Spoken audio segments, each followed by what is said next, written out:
invitación. Nuestro siguiente expositor es el doctor Camilo Mestanza Uquillas. Camilo Mestanza es ingeniero agrónomo por la Universidad Técnica Equinoccial. Camilo tiene una maestría en genética por la Universidad Austral de Chile y es doctor, obtuvo su doctorado en ciencias vegetales también en la Universidad Austral de Chile. Hoy pues nos va a presentar avances en la producción de quinoa en la costa del Ecuador.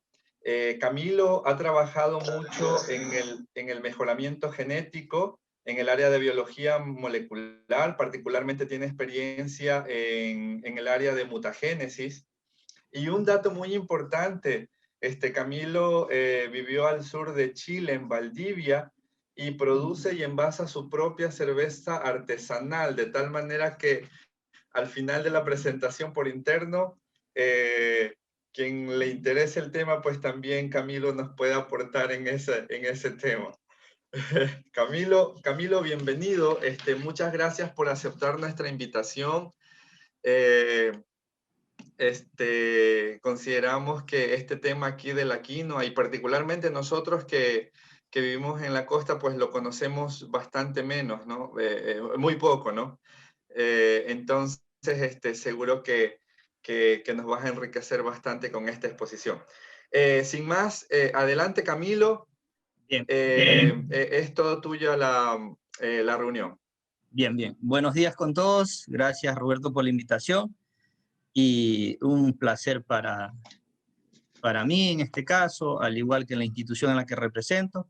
Solo por hacer una aclaración, yo soy agrónomo de la Universidad Técnica Estatal de Quevedo, ¿sí? No de la Equinoccial, ¿sí? Solamente que a veces siempre la EQ confunde, pero en este caso soy ingeniero agrónomo del Estatal de Quevedo.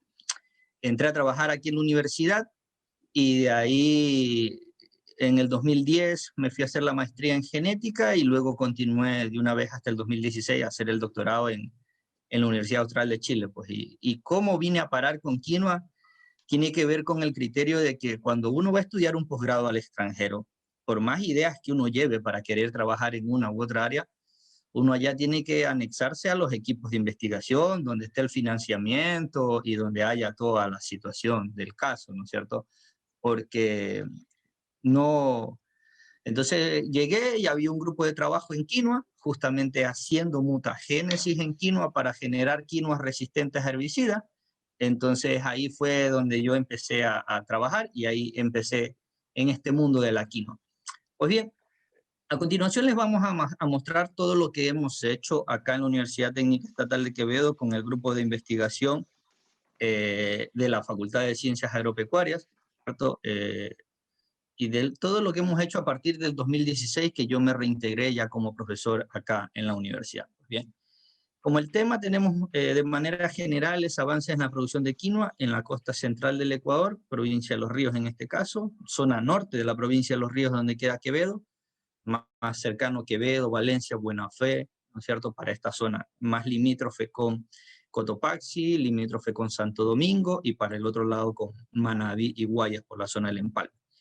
Bien, el grupo de trabajo está conformado por la ingeniera Diana Vélez y por el doctor Gregorio Vázquez, quienes son expertos en la parte de fisiología también, en nutrición y edafología, con quienes trabajamos siempre en conjunto, ¿no? Bien. Entonces, estos son los distintos proyectos que de manera interna nosotros hemos ido desarrollando aquí en la universidad en los fondos concursables internos que se llaman FOSICIP, ¿no? Primero intentamos sembrar los materiales, luego ya hicimos parcelas más experimentales, evaluamos también el uso de eficiencia de nitrógeno en nuestros mejores materiales, y hoy por hoy estamos llevando un proyecto que es evaluación de un método de cruzamiento por la generación de híbridos de quinoa, ¿no? Para tratar de generar un mejor valor agregado a estos materiales, sabiendo cuáles son los mejores que se adaptan a nuestra zona. Bien, entonces ya quizás es un poco cliché hablar sobre todos los beneficios de la quinoa, pero hay que tener claro que la quinoa es una planta que se usa casi que toda la planta, ¿no? Se usa para la alimentación animal, se lo utiliza para la alimentación humana, para la industria, ¿no es cierto? Por todos los beneficios que tiene. Las hojas tiernas se pueden consumir en infusiones, se pueden consumir en ensaladas, dado que la quinoa Es una prima hermana de la espinaca, ¿no es cierto? Primo hermana del epazote o del paico, que también se las come y se las consume en la comida sin ningún problema. Bien, entonces sabemos todos los beneficios que tiene en comparación con los cereales, porque la quinoa en realidad es un grano andino muy especial. No es un cereal como tal, porque no es una poácea, ¿no es cierto?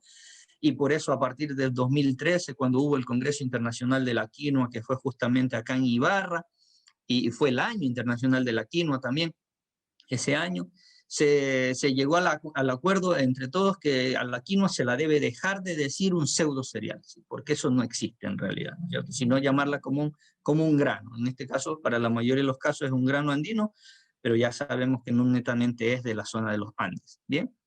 Ahora, la composición de la quinoa, lo mismo, es que sabemos que tiene gran cantidad energética, gran cantidad de calorías, ¿no es cierto?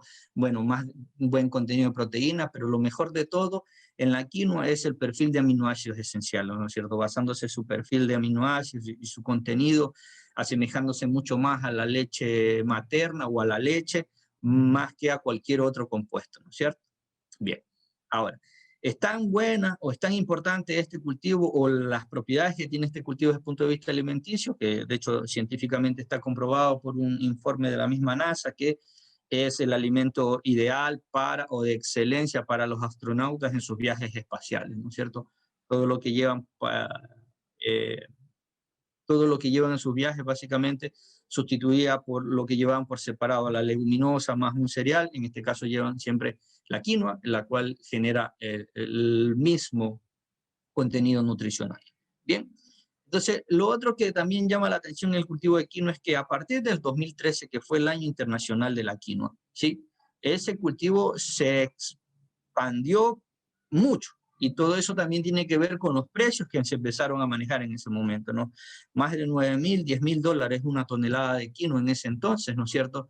Aunque hoy por hoy eso ha bajado a 1.000, 2.000, 2.500 o 900 o 600 dólares la tonelada.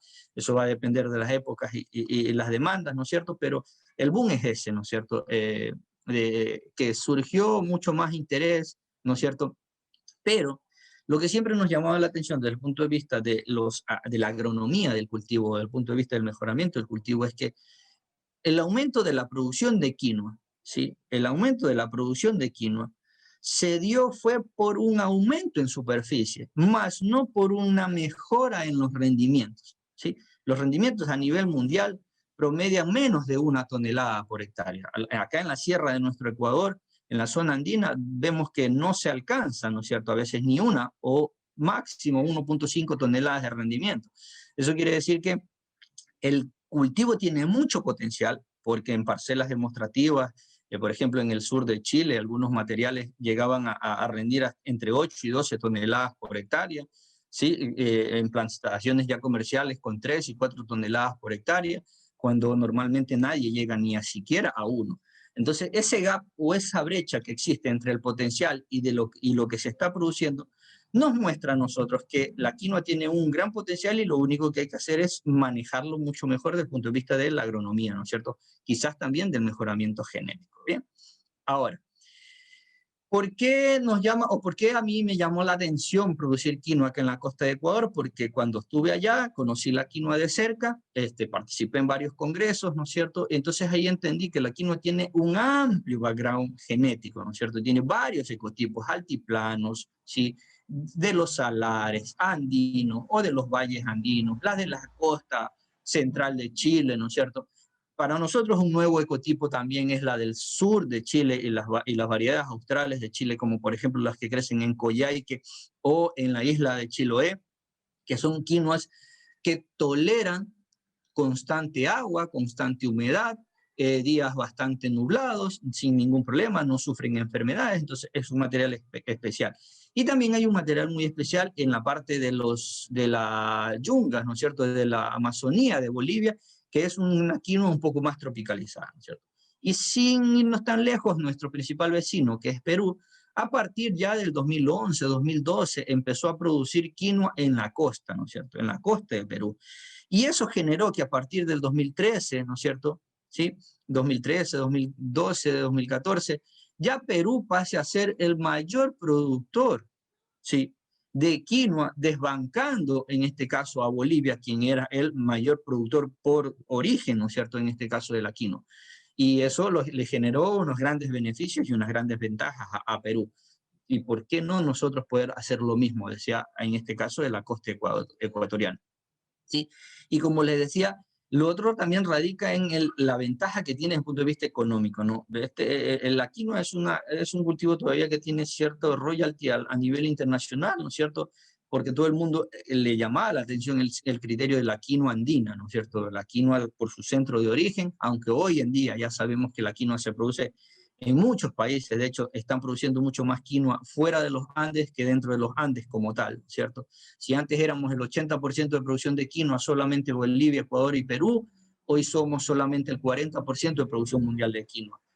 Ecuador era el cuarto país productor de quinoa en el mundo, o tercero. Ahora hemos pasado, creo que ya hemos salido de entre el octavo y el 10º país, cuando países europeos producen mucho más quinoa que el propio Ecuador, ¿cierto? Pero bien, la ventaja radica, como les decía, también en el precio, ¿no? Acá ha habido momentos en Ecuador que se llegan a pagar $160 por un quintal de quinoa, cuando en promedio el mercado paga entre $60 y $80 un quintal, ¿no es cierto? Entonces, eso genera algo llamativo, sobre todo para las condiciones de la costa de Ecuador, cuyo objetivo es hacer, acá en la zona de la provincia de Los Ríos, sobre todo, la zona es bastante maicera, ¿no? Como ciclo corto. Y entonces el objetivo es de que la gente deje de sembrar maíz durante una época, que es la época seca, ¿no es cierto? Para que, como alternativa a la soya o como rotación de cultivo, tengan en este caso el uso de la quinoa para una rotación que sea muy rentable y a la vez beneficiosa como una buena rotación, ¿no es cierto? Por esta situación de costos de producción, normalmente genera una buena ganancia desde el punto de vista del precio. A nivel mundial, el precio de la quinoa normalmente fluctúa entre $3 por kilogramo, ¿no es cierto? Cuando normalmente en finca se paga a $1 o 80 centavos, $1.50 el kilogramo, lo que igual significa aún ser muy rentable, ¿sí? Entonces, llegó incluso la quinoa a nivel mundial a tener un mejor precio que el mismo cacao, por ejemplo, ¿sí? El mismo cacao que es nuestro caballito de batalla en el mercado internacional, ¿sí? Entonces, ¿cómo somos nosotros desde el punto de vista de la agroclimatología, ¿no es cierto? Sabiendo de que la quinoa crece desde los 0 metros hasta los 2.000, 3.000 metros sobre el nivel del mar, que crece con 50, 100 milímetros de lluvia hasta más de 2.000 milímetros de agua sin ningún problema en algunas zonas, ¿no es cierto? Que hay materiales que son de días largos, de días cortos y otros que son de día neutro, que no importan. Entonces, sabiendo eso, nosotros manejamos la situación climática acá en nuestra zona, ¿no es cierto? Y como ustedes pueden ver, nosotros tenemos una precipitación acá que supera a veces los 2.000 milímetros en la zona de Quevedo. Pero esos 2.000 milímetros, mayoritariamente los 1.500, entre el 70% y 75% de agua, solamente caen en los meses de enero, febrero, marzo y abril. Por ahí se extiende hasta mayo en algunos años, ¿no es cierto? Y de ahí en adelante, el resto del año solamente tenemos entre 300, máximo 500 milímetros de agua, lo que es ideal para un cultivo de quinoa. La temperatura promedio de nuestra zona llega hasta 34, 35 grados por estos meses, así mismo, hasta mayo. Ya desde estos meses, ya junio, ya las temperaturas nocturnas ya son de 20, 22 grados, ¿no? ¿Qué no decirlo por los meses de octubre, noviembre, que los días son mucho más fríos para acá nuestra zona, ¿no es cierto? Entonces, teniendo un promedio, ¿no es cierto?, de temperatura entre los meses de junio a diciembre de 25 grados, temperatura óptima e ideal para la mayoría de los cultivos.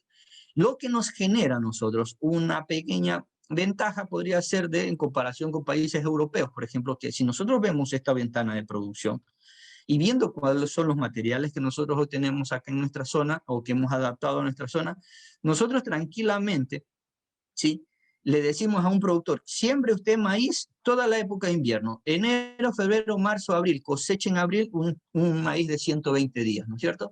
A partir de mayo, junio, julio y agosto, vamos con un primer ciclo de quinoa, septiembre, octubre, noviembre y diciembre, un segundo ciclo de quinoa, y en enero vuelve usted a producir sin ningún problema maíz. Entonces, Entonces, esas son algunas de las ventajas que nos permite ir conociendo esto. Como les decía, normalmente acá las rotaciones son maíz, soya, maíz, y si no es maíz, maíz, maíz y maíz sobre maíz, ¿sí? Todo el año se siembra maíz. Entonces, ¿eso qué genera?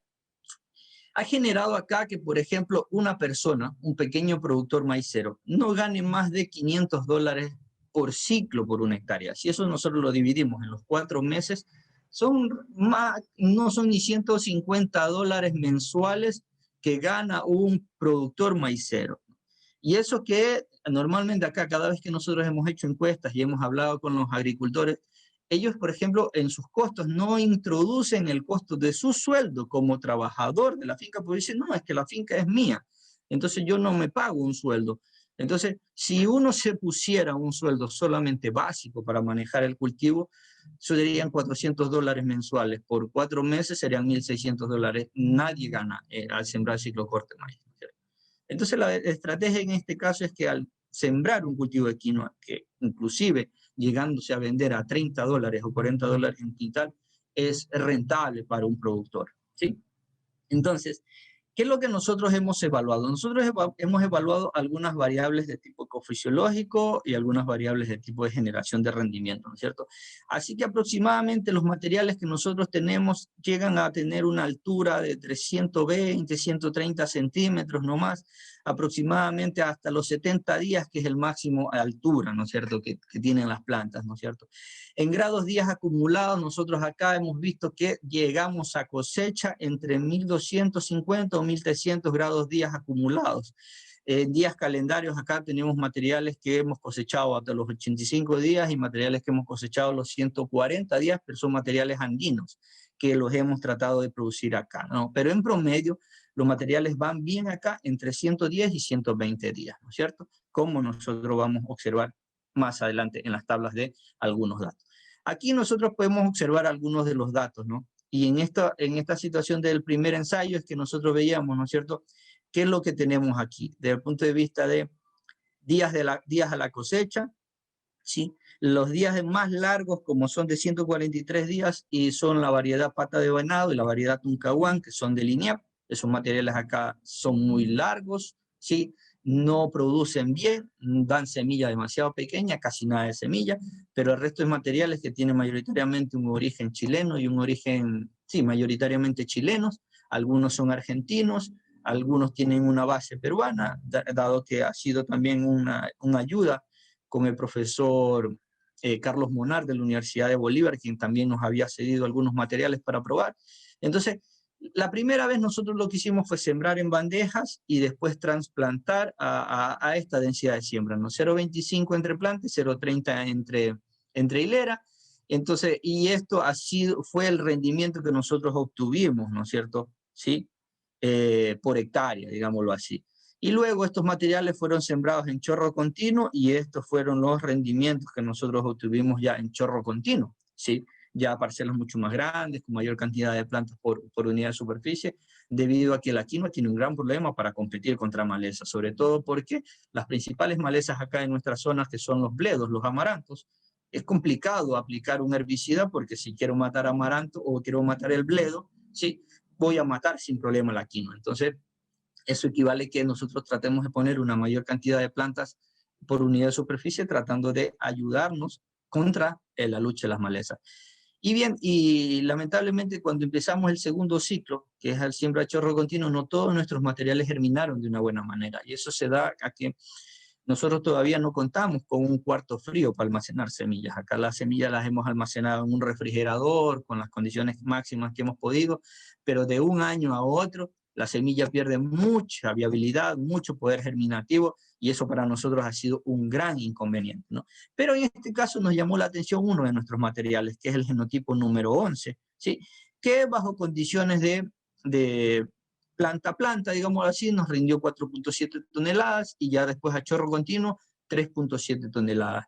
Cuando hicimos el análisis de distintas dosis de nitrógeno, nos rindió lo mismo, ¿no? 4.7 toneladas, y esto igual a chorro continuo. Eso significa que este es uno de los materiales que mejor se adapta acá a nuestra zona, ¿no? En este caso, que es el genotipo 11. Bien, Ahora, este genotipo 11, ¿sí? Nosotros, aparte de eso, nosotros hemos cuantificado nuestros materiales si es que son amargas o son no amargas. Prefiero no decirle a las quinoas dulces, sino simplemente amargas y no amargas, ¿no es cierto? No amargas son el 23% y amargas son casi el 77% de nuestra colección. La concentración de proteínas en el grano, tenemos algunos materiales con 18%, cuando tenemos también materiales con un 12%, un amplio abanico de contenido de proteína, pero eso es en general de nuestros germoplasmas que equivalen a 30 materiales que tenemos. Y lo otro es que hemos visto, cuando hemos analizado las distintas dosis de nitrógeno versus el contenido de saponina, vemos que el contenido de saponina no tiene relación con las dosis de nitrógeno, pero sí con las dosis el contenido de proteína con las dosis de nitrógeno. A mayor nitrógeno absorbido, tenemos mayor cantidad de proteína, llegando, como les decía, desde un 13%, de un 13% hasta un 18% aproximadamente, lo que nos muestra a nosotros que es un material que responde muy bien a las dosis de nitrógeno, en este caso a 150 kilogramos de nitrógeno por hectárea, usando urea en este caso como fuente nitrogenada. Lo otro que hemos hecho nosotros también acá es, considerando algunas alianzas futuras con la Universidad de la Península de Santa Elena o con algunas universidades de Manabí, es evaluar cómo es nuestra respuesta, nuestros genotipos, también a concentraciones o a situaciones de estrés por salinidad. Entonces hemos evaluado nuestros genotipos a distintas concentraciones, en este caso a 300 milimolar de cloruro de sodio, y la respuesta fue que hay plantas que sin ningún problema toleran, ¿sí? Y aquí vemos claramente la respuesta, ¿no? de la diferencia entre algunos materiales, pero que algunos materiales sin ningún problema pudieron generar semilla ante esta cantidad de sal. El inconveniente fue que a medida que íbamos pasando el tiempo, íbamos aplicando la solución salina, como las sales se van acumulando en el sustrato, cada vez y cuando nosotros íbamos aumentando el contenido de salinidad en el sustrato como tal. Y por lo tanto, ya a partir de los 40 días, muchos de los genotipos murieron y solamente nos sobrevivieron los que son realmente tolerantes a la cuestión de salinidad, porque estos fueron los valores que nosotros obtuvimos, por ejemplo, para contenidos de conductividad eléctrica en campo, ¿no es cierto? Lo que nos muestra que las que tenían 0 miligramos de cloruro de sodio tenían una conductividad eléctrica de 2.3, que es un nivel leve, ¿no es cierto? Mientras que aquellas que le habíamos agregado a la solución de 300 milimolar, lógicamente teníamos a los 60 días, imagínense, 11.32, un nivel muy alto de salinidad, ¿cierto? Y por esa situación, ¿no? Por eso es que pretendíamos replicar este estudio desde el punto de vista de un trabajo con hidroponía, para ir manejando correctamente la concentración de sales. Pero eso es lo que esperamos seguir haciendo, ¿sí? Bien. Nosotros ya hemos dado como algunas conclusiones, que tenemos algunos materiales que toleran salinidad, como para ir a hacer un ensayo después hacia las zonas de la península de Santa Elena, ¿no es cierto? Que los otros que tenemos, que en general nosotros hemos demostrado acá que los genotipos que hemos probado, al menos 5 de nuestros materiales se adaptan muy bien a nuestra zona, y es lo que hoy por hoy estamos haciendo. 2 de nuestros mejores materiales, yo diría en cierta medida, lastimosamente, nuestro mejor material, que es el genotipo 11, es de semilla de color roja, ¿sí? Es roja y tiene un bajo contenido de saponina, que es algo bueno, ¿sí? Entonces hemos intentado, o en estos años, estamos tratando de hacer un cruzamiento, una hibridación entre el genotipo 11 con el genotipo 13, que son de nuestros mejores materiales, ¿sí? Porque el genotipo 13 es una planta igualmente de tamaño pequeña, con igual días de cosecha, pero lo que tiene es que el grano es grande, es más grande, y el grano a su vez es blanco-amarillo, ¿no es cierto? Entonces, eso es lo que hoy por hoy está pidiendo el mercado, aunque ya el mercado se está extendiendo o se está ampliando para quinoas de colores como negras, amarillas, rojas, ¿no es cierto? Pero sigue predominando el mercado de las quinoas blancas, ¿sí? Entonces, eso es rápidamente lo que yo tenía preparado, así que prefiero más bien contestar preguntas o dudas que tengan, ¿sí? Para informarles, ¿no? Y bueno, como ustedes ven, el trabajo en las universidades no se puede realizar sin el aporte de los estudiantes que hacen sus tesis en pregrado, básicamente, ¿no? Y ellos son mis primeros tesistas, ¿no es cierto? Ahí faltaría sumar a unos 2 alumnos últimos, sí. De ellos, por ejemplo, nuestro alumno John Pinargote está en España, ya terminó su maestría en agricultura digital en la Universidad de Córdoba, y el resto está, gracias a Dios, dedicándose profesionalmente en empresas de acá de la zona. Así que muchas gracias, y eso es lo que tenía para explicarles. Cualquier cosa me hacen saber ahora, por favor. Camilo, muchísimas gracias por tu presentación. Bueno, antes de yo consultarle al público si tiene preguntas, quisiera empezar yo mismo, Camilo, preguntándote un par de cosas. Bueno, Guillermo ya está allí. Guillermo, sí, bueno, prefiero que Guillermo pregunte, ¿sí? El público, nuestro público es primero. Adelante, Guillermo. Camilo, mucho gusto. Excelente presentación. Quedé fascinado de escuchar un poco todo tu programa de investigación y el desarrollo de Quinoa. Me sorprende igual al momento que tú iniciabas tu presentación, dentro de la mente, esa idea que tenemos preconcebida en la cabeza de que quinoa es un grano andino, y el momento que vi la idea de desarrollar materiales para la costa, para el litoral ecuatoriano, a mí realmente me sorprendió y quedé muy gratamente satisfecho con toda la exposición que hiciste. Algo que no me quedó un poquito, no me quedó muy claro es si es que mencionabas un poco esto de hacer mapeos moleculares y marcadores genéticos y cosas por el estilo. ¿Eso es algo que tú hiciste previo al inicio de tu programa de investigación en quinoa, o estás haciendo esa cadena de investigación?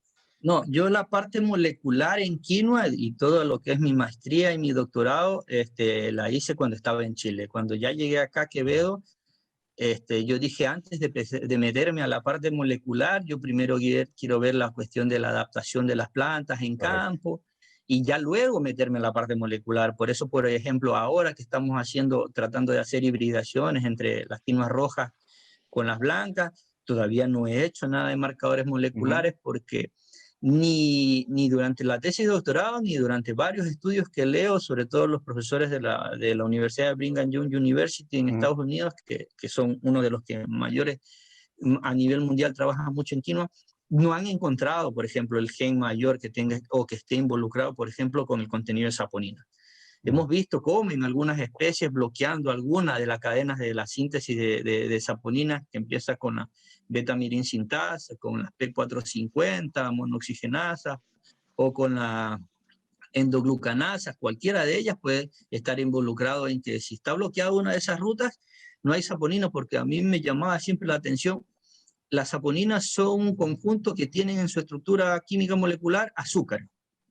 Y si no hay azúcar, no hay saponina. Y cuando la saponina se forma, hace que la planta, hace que el grano sea amargo. Claro. Entonces decía, pero ¿cómo? Necesitamos gran contenido de azúcar para que se forme la saponina y a su vez para que ésta sea amarga. Entonces nosotros teníamos allí, al menos esa es la duda que yo tengo desde el punto de vista de la generación de las saponinas en quinoa. Si las quinoas que no son amargas son así porque no se producen las saponinas, o porque después que se producen las saponinas tienen gran contenido de enzimas como las glucanasas, las endoglucanasas, que cortan y dañan las saponinas para liberar las moléculas de azúcar que forman parte de las aglíconas de la saponina. Entonces, pero eso es de un punto de vista molecular, porque en soya yo ya he visto que si bloquean una P450 o bloquean la beta-mirin sintasa, son soyas, o en otros casos son otras plantas que no tienen saponina, se bloquean, ¿sí? Pero eso todavía en quinoa, al menos traté de hacer yo un mapeo utilizando secuenciación de alta generación a una colección de 150 materiales de quinoa ahí en Chile, de la Universidad Austral, pero no logramos dar ni con la beta-mirin sintasa, ni las 450, ni ninguna glucanasa que esté ligado al contenido de saponina. No pudimos. ¿Y existen marcadores que indiquen que existe asociación de varios genes que controlan Esperas cierto? un ratito, nada más.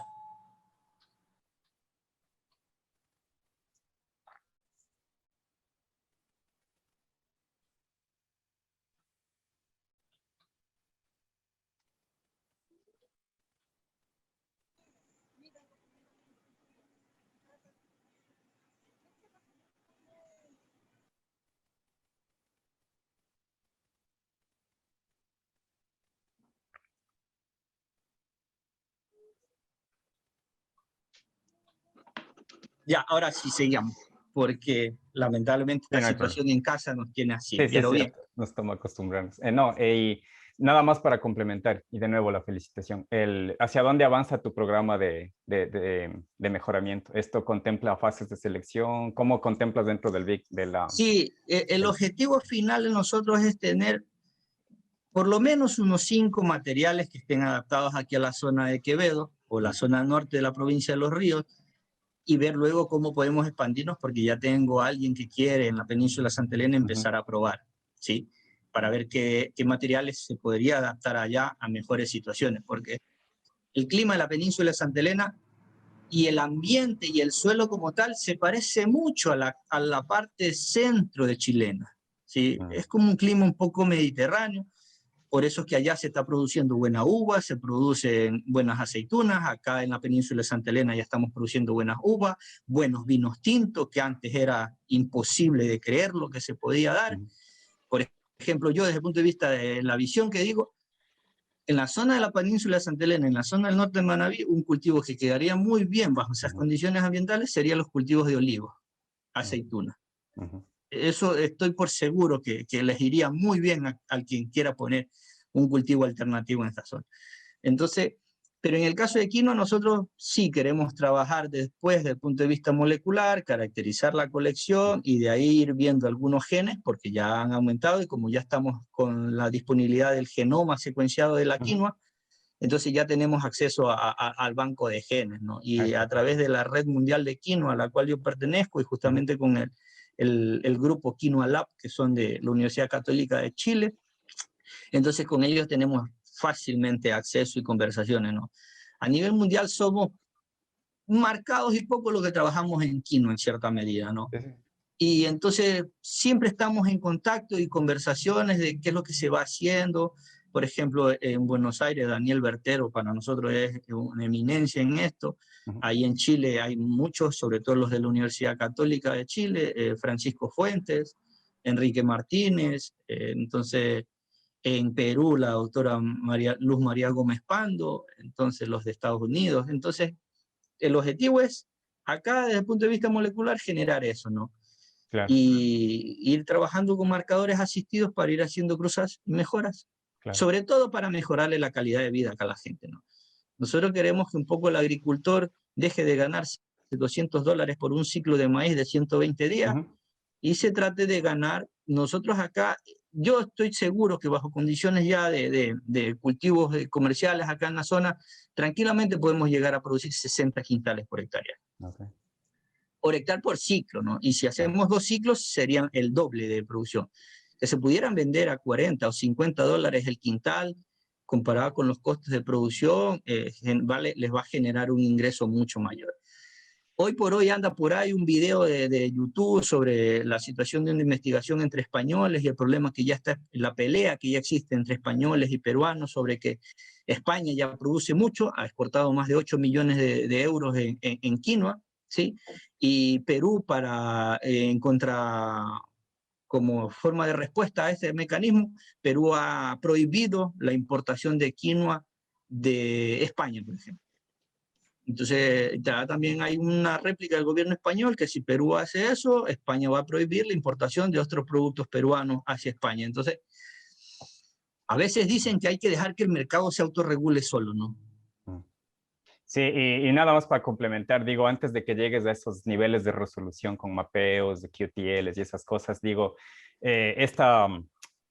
planear esta serie de ensayos multiambientales también le van a dar mucho más soporte y robustez a los índices de fenotipeo que estás mostrando ahorita, ¿no? Sí. Y es interesante, es muy interesante y bueno, te deseo el mejor de los éxitos, porque De eso es hecho de ahora investigación muy buena. hay un compañero, colega que estudió en la Universidad Austral, que está ahorita trabajando en Loja, en la universidad, que se llama Santiago Vázquez, y él también, ya con él le he cedido yo, por ejemplo, una copia de nuestra colección de quinoa, colega de estudios allí en el doctorado en Chile, y él ya va a empezar también a hacer el ensayo en Loja también para ver cómo van estos genotipos, y así hasta ir generando redes para que, porque nosotros aprendimos algo bueno en el sur de Chile, que si tú sabes algo, no lo escondas, ¿sí? darlo a conocer, compártelo, que mientras más gente lo sepa y lo conozca, más gente se va a enterar de lo que hace. Claro. Y como decía Roberto, eso pasó, por ejemplo, con la gente que hace cerveza artesanal. ¿Sí? Nosotros pensamos que el que hace cerveza artesanal es celoso, no quiere decirle nada a nadie, pero no, allá en el sur de Chile todo el mundo te enseña, mientras más gente sepa hacer cerveza artesanal, nadie va a tener el tiempo de hacerlo, pero sí le va a gustar. Entonces después el mercado se sigue abriendo. Con la situación de la quinoa en la costa ecuatoriana, yo espero que sea así, ¿no? Que después la gente se anime, ¿sí? Y que si es verdad que nosotros estamos en desmejoría quizás para competir con otros países, pero nosotros tenemos la ventaja de un clima que podemos hacer más ciclos al año, poder tener mayor volumen de producción y poder competir ahí con los mercados. Ese es en cierta medida el criterio. Excelente. Sí, bueno, Camilo, yo soy Guillermo Marcillo, yo soy científico de datos y estadístico con el Centro de Agricultura Digital en la Universidad de Illinois. Quedé fascinado con el tema que contaste y espero mantener el contacto. Estamos conversando y éxitos en tu programa. Gracias. Saludos. Perfecto. ¿Alguna pregunta más, por favor? Sí, una preguntita. Estamos conversando con el colega por el WhatsApp hace algunos meses. Y quería preguntarte cómo te he ido con los cultivos de cobertera para quinoa. No, yo todavía no he probado ningún cultivo de cobertera porque con esta situación de la pandemia desde el 2020 no se pudieron hacer ensayos. Ni 2020 ni ahora en el 2021 no hemos podido hacer nada de ensayos por la situación de movilidad. Entonces, bueno, también me dio COVID a mí, sin ningún problema, eso sí, pero por ahora, y los materiales que estaban guardados en el refrigerador ya se han dañado, han perdido viabilidad, entonces por ahora lo que estamos haciendo es tratar de recuperar el material, rejuvenecer semilla, para luego intentar ver el criterio de quinoas con coberturas, con cultivos de cobertura. He visto muchas situaciones en otros países a las cuales Alfonso le había compartido algunas imágenes, sobre todo en España, cómo usan los cultivos de cobertera para ver qué es lo que se puede hacer, pero todavía nosotros acá no hemos hecho ningún trabajo así. Perfecto. ¿Alguna pregunta más? Bien, hasta que alguien más se anime, Camilo, yo quiero decir algunas cosas. Camilo, primero, discúlpame por haber confundido el nombre de tu universidad, la Universidad Técnica de Quevedo, mil disculpas. Mil disculpas por eso, Camilo. Y entrando al tema, cuando evaluaste el comportamiento ante la salinidad, ¿era el mismo genotipo 11 que te dio buen rendimiento? ¿Era el mismo? Esa es la primera pregunta, si es que era el mismo. Luego, cuando mencionaste las saponinas, la saponina de repente es un carácter cuantitativo que lo gobiernan muchos genes y de repente eso lo hace difícil trabajarlo, estudiarlo. Esas dos cosas principalmente te quería consultar, Camilo. Sí. Sobre nuestro mejor material, que te digo que es el genotipo 11, a nosotros nos llamó la atención que cuando lo hicimos separado, ¿no? A 25 y a 30 centímetros, llegamos a tener 4.7, casi 5 toneladas, punto de vista ahí, ¿no? Mata, digámoslo así, como dice acá el agricultor. Pero ya cuando lo hicimos a chorro continuo, tuvimos de 3.7 a 3.8. Es muy mínima, porque normalmente se dice que el rendimiento entre las parcelas experimentales a lo que ya toca en realidad siempre hay una merma bastante grande, pero en este caso ese genotipo que nosotros teníamos no rindió tan bajo. Y luego cuando ya evaluamos el mismo genotipo, que para nosotros es el mejor, evaluamos con las distintas dosis de nitrógeno para evaluar el contenido de saponina y el contenido de proteína. En promedio, nosotros tuvimos 4.7 toneladas en general, aunque tuvimos, por ejemplo, más de 6, casi 7, en unas parcelas que tuvimos 200 kilogramos de nitrógeno por hectárea, ¿no es cierto? Pero en promedio, con 4.7 nos va bien con ese material. Y por eso decimos nosotros que ese es nuestro mejor material acá en la zona. Y como te digo, el único problema es que es rojo. El único problema es que es rojo. Y a nivel de saponina es bajo contenido de saponina. Entonces, elimina quizás un paso post cosecha porque eliminar la saponina de la quinoa, del grano de quinoa, significa un costo bastante alto dentro del manejo, ¿no es cierto? Porque hay que hacer el proceso de escarificación, lavado, limpieza y otras. Y sobre la situación de saponina, sí, lógicamente, alguna vez en quinoa, Sarah Ward, una científica estadounidense, dijo que era un gen mayor nada más cuando hizo unos cruzamientos y después evaluó una primera generación, ¿no es cierto? Pero entonces después cuando yo ya empecé a estudiar toda la ruta de la síntesis de saponina, entonces ahí vimos que lógicamente hay un gen mayor, que es la beta-mirin sintasa en la parte más alta de la cadena, pero de ahí en adelante tenemos muchas P450 y de ahí tenemos muchas, las enzimas que colocan las azúcares, ¿no es cierto? Que es otra ruta, ¿no es cierto? Y por eso entonces no sé, y de hecho todavía creo que no está escrito, como le decían antes al otro colega, si la formación de la saponina en la quinoa, las quinoas que no son amargas es porque la saponina no se llega a formar o porque la saponina después que se forma se degrada a través de otras enzimas que son las endoglucanasas, ¿sí? Pero claramente sí es un carácter cuantitativo, pero dominado por muchos genes mayores y que en otros cultivos bloquear uno de esos genes mayores ha significado plantas sin contenido de saponina. ¿Sí? Por ejemplo, bloquear la beta-mirin sintasa, bloquear algunas P450 o bloquear alguna endoglucanasa ha generado algunos cultivos, pero cuando en general es un rasgo de tipo cuantitativo, exactamente. Perfecto. Pero el genotipo 11, Camilo, ¿tú lo enfrentaste a la salinidad también o no? También lo enfrenté a salinidad. Todos ¿Y los cómo te fue genotipos que con él? nosotros...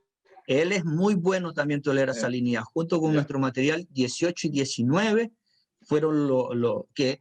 A ver, no es que produjeron muy bien. Lógicamente que tuvieron una afectación a nivel de biomasa, pero al final produjeron sus semillas sin ningún problema. Sin ningún problema. ¿Sí?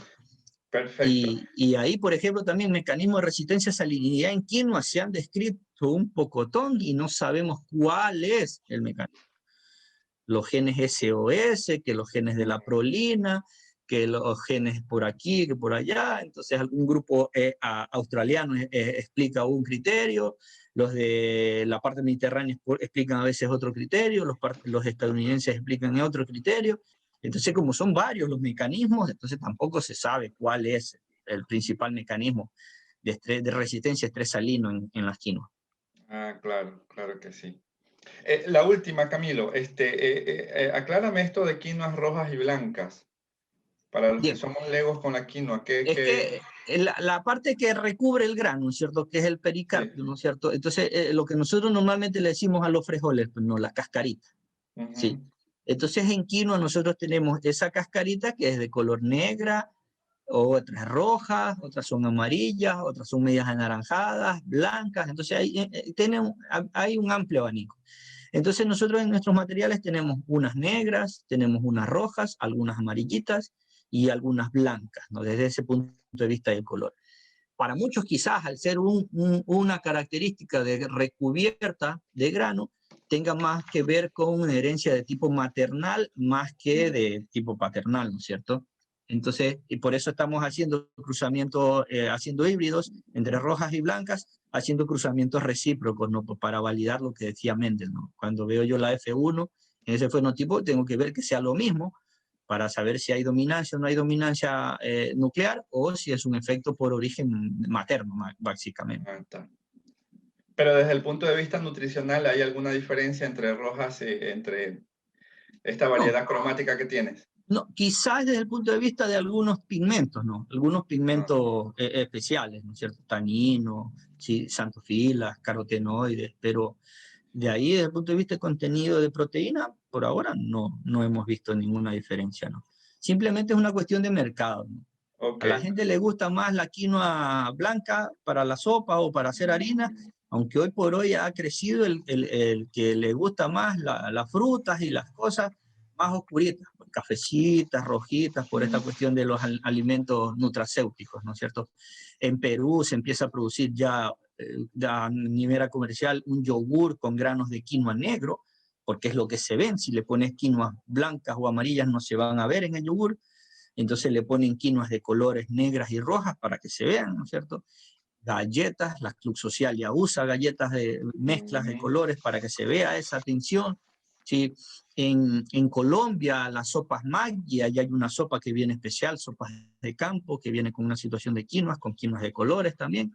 Entonces, fideos, galletas, todo eso tiene que ver con que ahora la gente le gusta, está tirando a ese mercado, ¿no? De la comida de colores morados, cafés, más oscuros, ¿no es cierto? Perfecto, genial. Genial, Camilo. Camilo, agradecido por tu presencia, agradecido por la exposición. Te felicito también por los trabajos que vienes desarrollando en quinoa. Para mí me llamó mucho la atención el hecho de que tengamos la chance de cultivar quinoa en la costa ecuatoriana. Entonces me parece estupendo. Necesito ayuda. Gracias, Camilo. Me quedo Buena semana. Y nada, pues te invitamos a que sigas participando aquí. Ojalá puedas mantenerte en esta reunión. Y nada, pues felicitaciones de nuevo y mucho éxito con tus trabajos de investigación en quinoa allá en la Universidad Técnica de Quevedo. Bien, muchas gracias a ustedes y cualquier cosa te pueden encontrar en Twitter o en Facebook también o escribirme al correo, bueno, sin ningún problema. Genial, Camilo, perfecto.